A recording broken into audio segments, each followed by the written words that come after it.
بسم الله الرحمن الرحیم حامدا ومصلیا. محترمینو، یو محترم ورور دا پوښتنه کړې ده چې کله کله سړی اودس کوي جماعت ودرېږي، نو آیا په داسې وخت کې به د اوداسه د سنتو لحاظ ساتل ضروري وي که هسې هغه فرایض ادا کړي، مخ و لاسونه سر مس او پښې ژر ژر وکړي په جامه کې شامله سي؟ فتاوی دارالعلوم دیوبند مدلل و مکلل جلم راول صفحه نمبر 107 هغه لیکلي دي چې د اوداسه د سنتو خیال ساتل پوره کول ضروري دي اگر چې ستاسو جماعت ختم سي.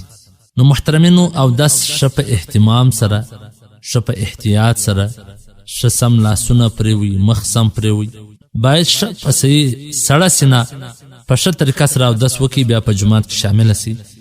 که جماعت تېرېږي د هغه پروا مه کوئ، خو اودس به صحیح کوئ.